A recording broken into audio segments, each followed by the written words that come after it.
ये तो आज जो आयोजन हुआ है अयोध्या में, ये तो एक तरह से जो मैंने सीन देखा है अभी, अब पूरे देश दुनिया से जो खबर अभी टीवी पर पूरे दिन उस कार्यक्रम को मैं भी देख रहा था और सब जगह की खबरें भी मैं देख रहा था, तो ये तो भावनात्मक आंदोलन का रूप ले लिया है। नमस्कार, आप देख रहे हैं न्यूज़ फोनेशन। मैं हूं आपके साथ नरोत्तम। राम मंदिर का प्राण प्रतिष्ठा का कार्यक्रम समाप्त हो गया।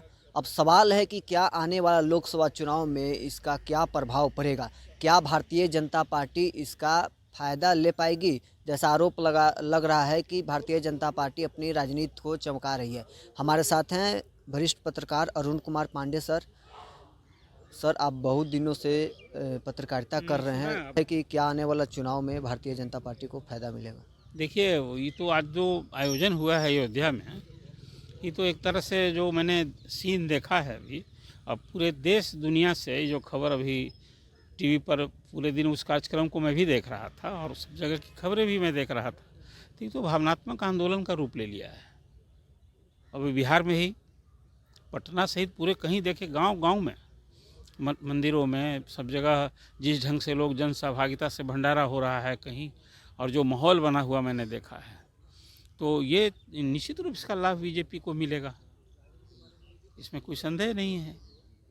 अब वो असेंबली चुनाव में, अब इसको जहाँ बीजेपी का आरोप अपनी जगह है, लेकिन राम मंदिर आंदोलन तो लगता था कि इस मंदिर बनने के बाद शायद ये मुद्दा नहीं रहेगा, लेकिन भाजपा थोड़े इसको, भाजपा अभी चुनाव तक इसको भुनाएगी।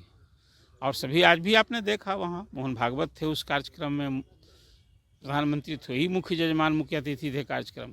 भाजपा तो इसका लाभ भी मिलेगा और भरसक जो माहौल बना है देश का उसको भुनाएगी।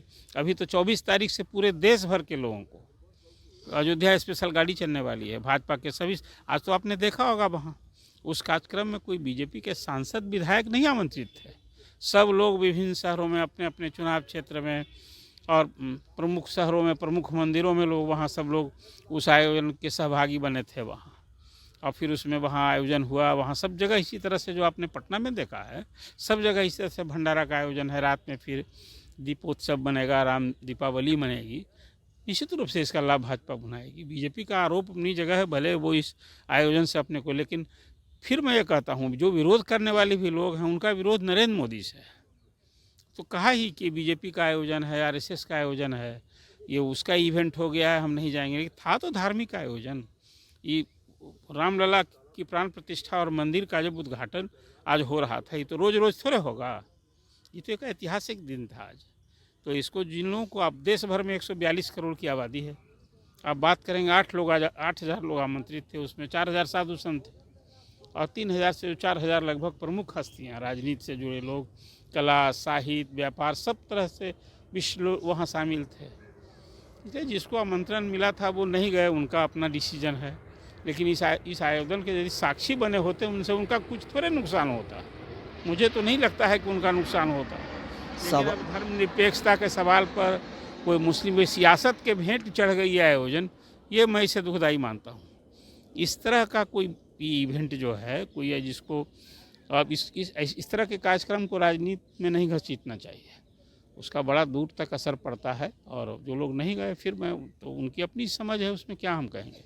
सवाल अब ये है कि क्या भाजपा महंगाई बेरोजगारी की काट इसे बना पाएगी। अब देखिए, ये मुद्दा पहले बने तब तो दुखद है कि बीजेपी तो मंदिर आंदोलन 370 और फिर ये बेरोजगारी महंगाई तो मौलिक मुद्दा है, मौलिक समस्या है। चलिए भाजपा के लिए देखिए ना, तो भाजपा कहती है ना कि हम 80 करोड़ परिवार को फ्री अनाज दे रहे हैं, गैस, शौचालय, सब कुछ गरीबों के लिए हमने किया है। 25 करोड़ लोग गरीबी रेखा से बाहर हुए हैं। तो मुद्दा तो अपनी जगह महंगाई बेरोजगारी है ही, लेकिन काश इसका मुद्दा कौन बनाएगा, मुद्दा विपक्ष को बनाना चाहिए। तो बीजेपी एजेंडा सेट करती है, वो आप मंदिर का वो इशू सामने आया तो अब कहा कि हम नहीं जाएंगे, तो ये बीजेपी के एजेंडे को सर्व करना होता है। जनता की जो मौलिक समस्या है वो कहाँ, बीजेपी भी तो इसको इशू नहीं बनाता है। और चुनाव में भी बहुत सारा सेंटिमेंटल इशू होता है, जात का इशू उठता है। आपने देखा अभी राजद की ओर से भी, या जदयू ने अभी नीतीश कुमार जो सूत्रधार बने हैं उनका इशू है जातीय गणना देश में कराइए, उसके आधार पर जितनी जिसकी आबादी है, जितना हिस्सेदारी है, इशू उठाइए। कहाँ उसमें वो इस चीज़ को कर रहे हैं कि नहीं, महंगाई के इशू पर, बेरोजगारी के इशू पर हम इस सरकार को घेरें। कि मुद्दा जो आप बता रहे हैं ये मौलिक मुद्दा है, मौलिक समस्या है, लेकिन ये मुद्दा कहाँ बनता है? सेंटिमेंट के आधार पर, जात के आधार पर मतदाताओं को, अब बिहार में मुद्दा होगा विशेष राज्य का मुद्दा, मतदाताओं को जाति आधार पर गोलबंद करने की कोशिश होगी, तो वो मुद्दा तो अपनी जगह रह जाता है।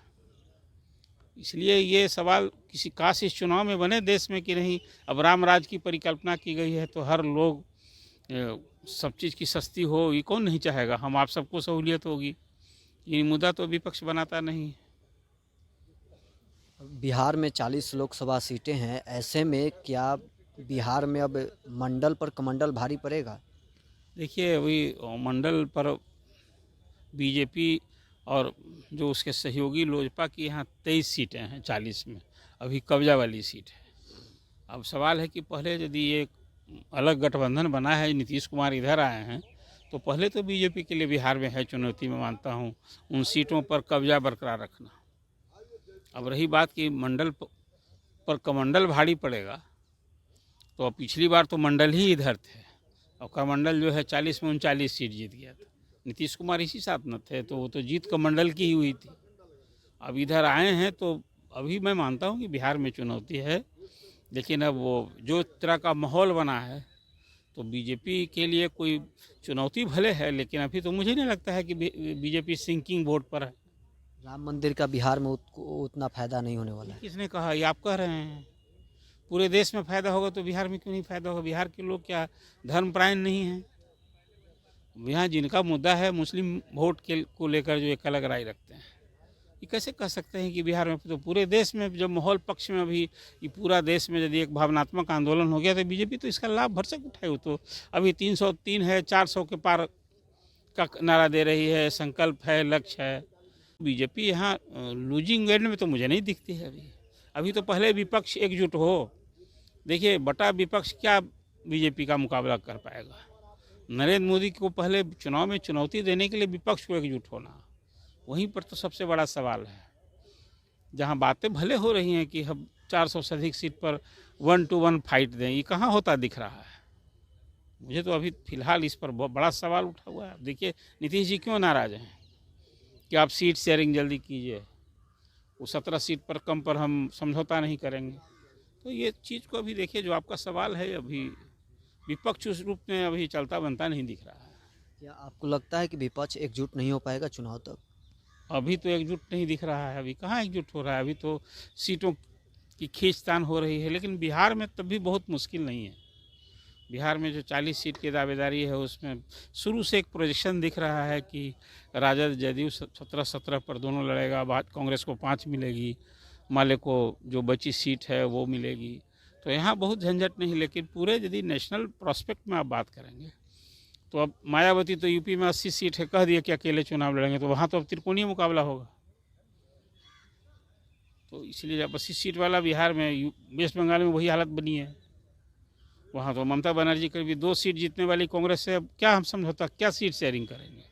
उस वाम दल से समझौता होगा नहीं तो वहाँ भी कहाँ एकजुट होना? विपक्ष पहले एकजुट तो हो, तब कोई प्रॉस्पेक्ट बनेगा। अब अंतिम सवाल है कि बिहार में क्या मुद्दा बनेगा 2024 के लोकसभा चुनाव में? बड़ा मुद्दा तो है विशेष राज्य का दर्जा, फिर है यहाँ जातीय सर्वेक्षण जो हम यहाँ कराए हैं उस तरह से देश भर में हो, रिजर्वेशन जैसे हमने यहाँ किया है 75% ही देश भर में लागू हो।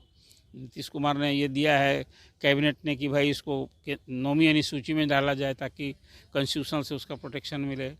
कोर्ट में हालांकि मामला अभी लंबित है, विचार वो याचिका दायर की गई है। और फिर कुल मिला कर ध्येय है बड़ा कि भाई हम नरेंद्र मोदी को सत्ता से बाहर करें, बीजेपी को बाहर करें, लेकिन खुद पहले एकजुट हो तब ना। मुद्दा तो आज जो आप बता रहे हैं वो सब जनता का मुद्दा कहाँ उठता है जी? महंगाई, बेरोजगारी, ये तो सब पूर्ण देश के लिए है, कहाँ ये मुद्दा विपक्ष उठाता है? अब मतदाताओं को भी हम जात के आधार पर गोलबंद करें, कहाँ मंडल का मंडल जो आप बात करते हैं, फिर वही सब जगह वैसे ही सेंटीमेंट होता है। ना सिर्फ बिहार, पूरे देश में तो यही हालत है। ये आने वाला वक्त में ही पता चलेगा कि आने वाला चुनाव किस मुद्दे पर हावी रहता है। क्या राम मंदिर के मुद्दे पर देश की जनता वोट करती है, या महंगाई, बेरोजगारी या जातीय सर्वे के मुद्दे पर जनता वोट करती है? अभी तक के लिए बस इतना ही। आप बने रहे न्यूज़ फोनेशन के साथ।